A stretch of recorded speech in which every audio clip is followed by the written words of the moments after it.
Hi everyone, it is Fitz with your daily delivery. Hope you're doing well. I am good. A lot of recruiting going on right now. A quarterback commitment, a basketball commitment. Check it out at GoPowercat.com, and we're 60% off right now for an annual subscription. Recruiting is going to be fun. You might want to subscribe to GoPowercat and get on the inside of all that information. A lot of stuff at GoPowercat. Go check it out. Don't go check out ESPN's Football Power Index, whatever they call it. It's not good. And let's get into that. I know ESPN has a lot invested in the SEC, particularly on the football side. Put a lot of money into the SEC being really good. But it really has become obvious. ESPN is trying to prop up the league. Look, don't misunderstand me. Best college football league, easily. But completely dominant of the entire game? No. And the results on the field show that. The SEC hasn't even played for the national title the last 2 years. And now let's discuss what ESPN has done with its FPI. It's a computer analysis, an algorithm that ranks teams. And they do this throughout the season, but they put out their preseason one just this week. And it is the stupidest thing you'll ever imagine. There are 16 SEC teams. 13 of them are in this top 25. 11 of them are in the top 17, 18. It's just ridiculous what they've done here. And it's clearly they've skewed whatever they're putting into the algorithm to favor their investment. It's kind of the reality in which we live. These entities become what they're trying to cover. They become cheerleaders. And we all see ESPN doing that. They push the agenda, and it even reached basketball this season, where SEC got in almost everyone. If you farted in the right direction, you got in the NCAA tournament. Yeah, Florida won the national title, but they had almost a fourth of the entire field. Come on. And now with this poll, this absurd poll, let's put it up. Look at this thing. It's not technically a poll, it's a ranking because a computer does it. And SEC blowhards will say, it's just a computer, they can't get it wrong, it's just someone puts in the algorithm. Someone chooses what to decide this on. And they've clearly done it in a way that the SEC will show up even better. Apparently they do use a lot of recruiting rankings, which is interesting because ESPN sucks at high school football recruiting. They really do.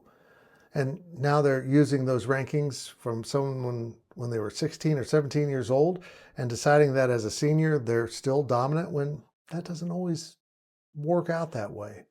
I recognize that a lot of these SEC teams are really good. I understand that. But let's look at a couple things in specific here. You don't find a Big 12 team in these rankings until number 21 is Kansas State. A few spots behind them is Arizona State. That played Texas to the absolute wire last year in the playoffs. Yeah, Cam Scadaboo's gone. I get it. But Arizona State returns most of its offense, almost the entire defense, and seems poised to have a really good team. And yet, Texas is number one, and they're, 24 or something. It's craziness what ESPN's doing.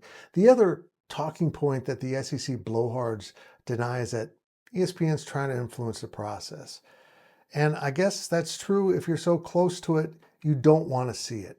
But to the rest of us, it's obvious. What does the college football selection committee do when they're not in the boardroom actually making the picks? They sit out there and watch the games.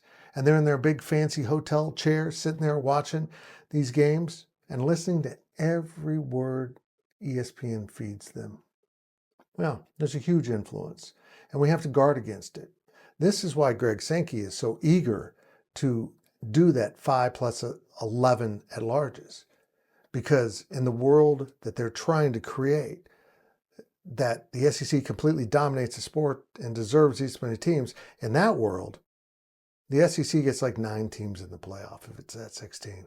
And that's not the way reality works. That better not be the way the college football playoff works. ESPN is trying to make a buck. I get it. They paid too much for the SEC, and now they got to find a way to keep the ratings propped up. And what a better way to say we've got great ratings here and then being able to advertise. using your FPI that these two teams are ranked in the top whatever, when in reality they're pretty average football teams, which a lot of SEC teams turn out to be. It's just more nonsense from ESPN, and why they expect us to ever trust them with any information is beyond me.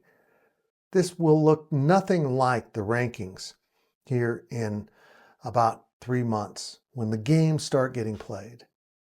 And yet they will continue to create an algorithm that always reflects on the best of the SEC.